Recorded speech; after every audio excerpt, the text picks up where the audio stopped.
Buenos días. A continuación, vamos a hacer la presentación y explicación del informe de medición de peso y volumen y calibración de un matraz volumétrico. El presente informe evidencia los resultados experimentales que se dieron en la práctica de laboratorio, la cual consiste en la medición de masa y volumen. Para dar inicio a la práctica que se realizó, primero se hizo un reconocimiento de los materiales del laboratorio que se utilizaron para la medición de masa y volumen de un cuerpo. Se explicó el proceso sistematizado que había que seguir con cada una de las herramientas, se identificó cuáles eran las características fundamentales de cada una, como por ejemplo la capacidad mínima y máxima de las balanzas, los volúmenes de las pipetas y el cuidado que se debe tener con los elementos externos a la hora de medir para contar con precisión y exactitud. Para empezar, se tomó un tubo de ensayo y se midió su capacidad volumétrica con agua hasta que el menisco llegara al tope de sus unidades. A continuación, se registró este dato y se trató de dejar nuevamente vacío sin rastros despreciables de agua. A partir de aquí, se empezó a hacer uso racional de reconocimiento de los materiales volumétricos para así poder verter las medidas exactas que pedía la guía de laboratorio.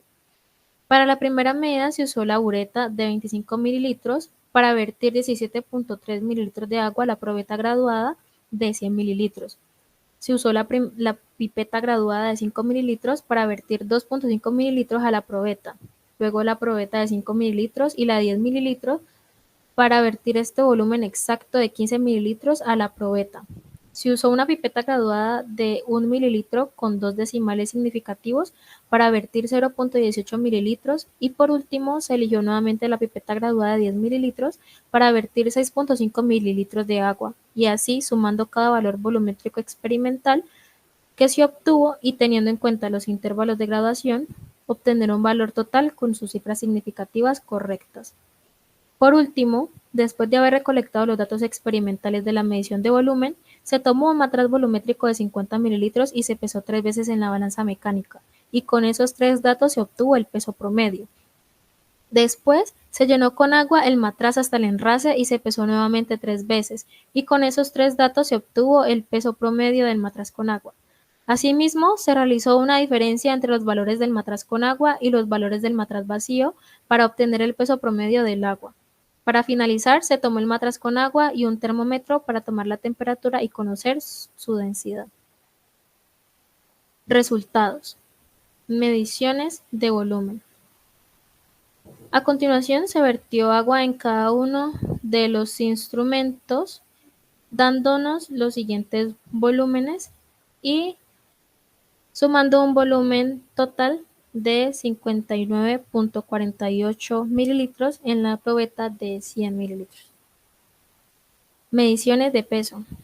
A continuación, se pesó el beaker en cada una de las balanzas, dando un peso de 34.7 gramos en la balanza mecánica y 34.70 en la balanza electrónica. Luego, se le añadió 1 gramo de arena y se volvió a pesar, dando un peso de 35.7 en la balanza mecánica y 35.72 en la balanza electrónica. Esto quiere decir que el peso de la arena fue diferente en cada balanza. En la balanza electrónica el peso de la arena fue de 1 gramo y en la balanza electrónica de 1.02 gramos. Calibración de un matraz volumétrico. A continuación se pesó un matraz vacío 3 veces en la balanza electrónica, promediando su peso, que fue de 25.81 gramos. Luego se le agregó agua hasta el enrase y se pesó nuevamente 3 veces, promediando su peso de 75.36 gramos. Posteriormente, a los pesos del matraz con agua se le restó el peso del matraz vacío para obtener el peso del agua y se promedió, siendo su peso de 49.54 gramos. Y luego se le tomó la temperatura al agua con el termómetro, siendo esta de 28 grados centígrados. Vamos con el informe 2, que es de separación de mezclas. En el presente informe se evidenciaron los resultados al separar nuevamente los componentes de una mezcla por ciertos métodos que no involucran cambios químicos. Por ejemplo, la sedimentación, filtración, centrifugación, evaporación, destilación, etc. Materiales y métodos. Se midieron 20 mililitros de una solución de sulfato de cobre al 20%, se colocaron en un vaso de precipitados y se filtraron. Luego se midieron 50 mililitros de agua y se colocaron en un vaso de precipitados y se agregó arcilla. Se agitó hasta que el aspecto de la mezcla se puso más o menos homogéneo. Se colocó un papel de filtro en un embudo y se filtró recibiendo el filtrado en otro vaso de precipitados. De nuevo, se midieron 50 mililitros de agua y se colocaron en un vaso de precipitados. Se agregó arena y se agitó. Se dejó en reposo unos 10 minutos, luego se decantó. Se tomó un embudo de separación y se colocó en el aro. Se adicionó 5 mililitros de aceite y 10 mililitros de agua.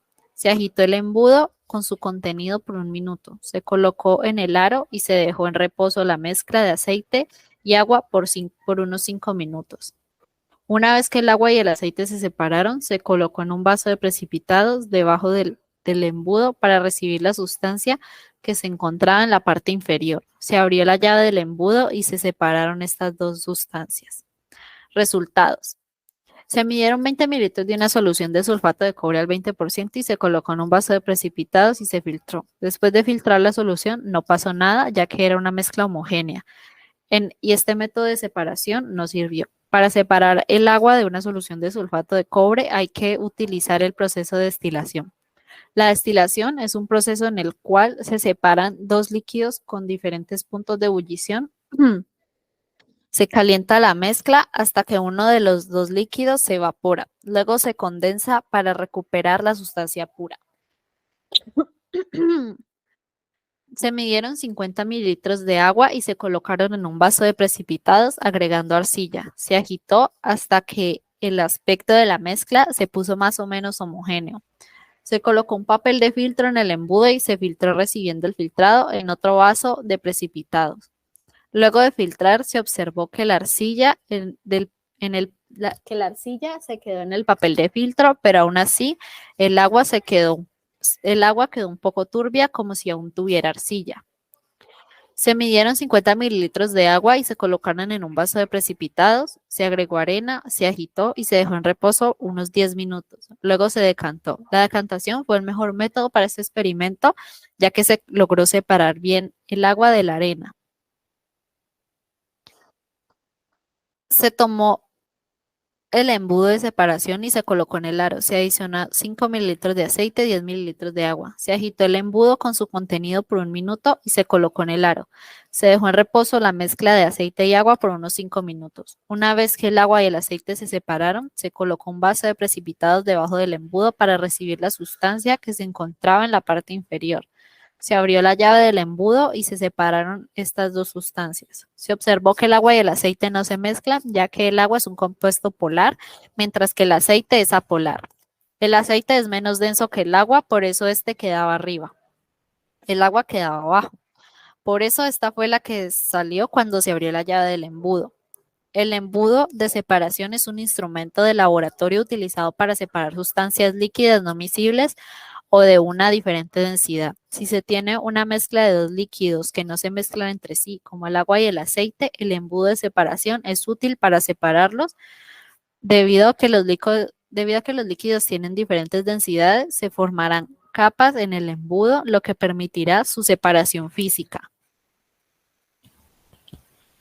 Ahora continuaremos con el siguiente informe, que es el de solubilidad, teniendo en cuenta el concepto de semejante disuelve semejante.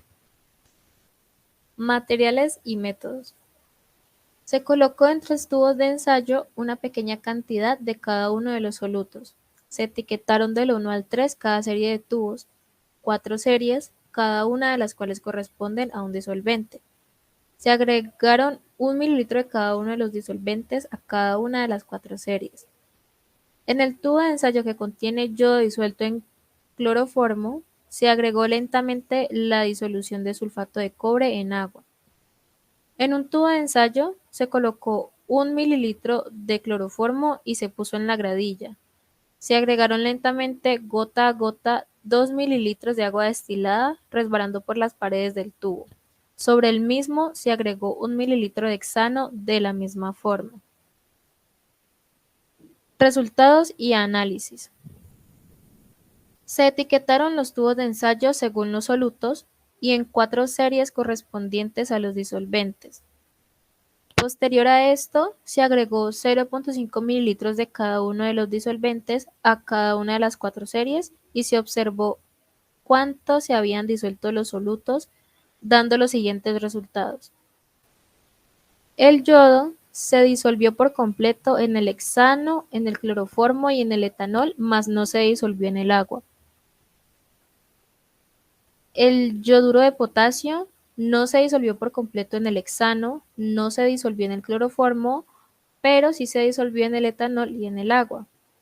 Y el sulfato de cobre pentahidratado no se disolvió en el hexano, ni en el cloroformo, ni en el etanol, mas sí se disolvió en el agua. Para la primera parte de ese experimento, se tomó el tubo de ensayo que contenía la mezcla de sulfato de cobre pentahidratado con agua y se vertió cuidadosamente en el tubo que contenía yodo con cloroformo, donde se pudo observar que los contenidos no se disolvieron por la diferencia de polaridad. Para la segunda parte, se tomó un tubo de ensayo limpio y se le agregó 1 mililitro de cloroformo, 2 mililitros de agua destilada y 1 mililitro de hexano. Una vez hecho eso, se pudo observar nuevamente que los contenidos no se mezclaron entre sí, separándose en 3 capas, quedando el agua en el medio. Sin embargo, al agitar un poco el tubo de ensayo, se observó que el hexano y el cloroformo se mezclaron, dejando ver ahora 2 capas. Esto debido a que dichos elementos son apolares en comparación con el agua, que es polar.